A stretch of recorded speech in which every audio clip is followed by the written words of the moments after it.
ग्राम रोजगार सहाय्यक संघटनेचा विजय असो, ग्राम रोजगार सहाय्यक संघटनेचा विजय असो, हमारी मांगे पुरी करो, हमारी मांगे पुरी करो, असं कसं देत नाही घेतल्याशिवाय राहत नाही, असं कसं देत नाही घेतल्याशिवाय राहत नाही. ग्राम रोजगार सहाय्यक संघटनेचा विजय असो, ग्राम रोजगार सहाय्यक संघटनेचा विजय असो.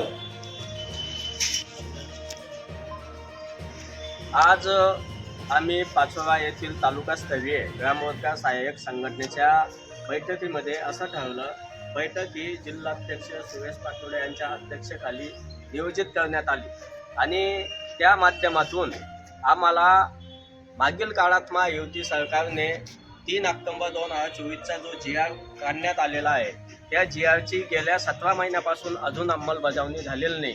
त्या बाबतीमध्ये आम्ही पाचोराचे सन्माननीय आमदार किशोरप्पा पाटील यांच्याकडे संघटनेच्या वतीने आम्ही आमची समस्या मांडण्यासाठी आम्ही त्यांना भेटलो, त्यांना निवेदन दिलं.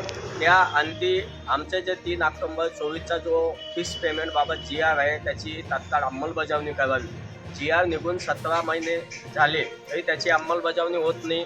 प्रशासन दिशाभूल करत आहे, मंत्री महोदयांकडे चुकीची माहिती देण्याचं काम करत असल्या कारणाने आम्ही सन्माननीय किशोरप्पा आमदार महोदय यांना भेटून त्यांना निवेदन देण्यात आलेलं आहे आणि या संघटनेच्या वतीने विनंती करण्यात आली की आप्पासाहेब आमच्या समस्यांना आवाज उठवून अधिवेशनमध्ये न्याय देण्यात यावा आणि राज्यातील 28,500 ग्राम रोजगार सहाय्यकांना आपल्या आवाजातून फिक्स मानधनाच्या स्वरूपात नक्की न्याय भेटेल ही आशा व्यक्त केली.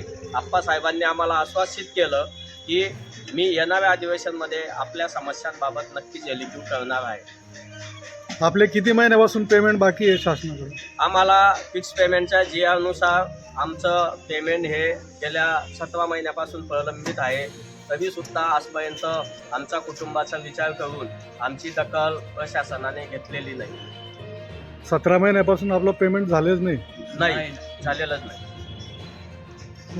त्याच्या पुढं तुमचा पुढचा निर्णय काय मग आता या बाबतीमध्ये आमच्या राज्यातील संघटनेच्या सर्व पदाधिकाऱ्यांच्या वतीने आमचं असं ठरवलं, येणाऱ्या अर्थसंकल्पीय अधिवेशनमध्ये आम्ही येणाऱ्या 24 फेब्रुवारी रोजी आम्ही आझाद मैदान येथे तीव्र स्वरूपात आंदोलन छेडणार आहोत.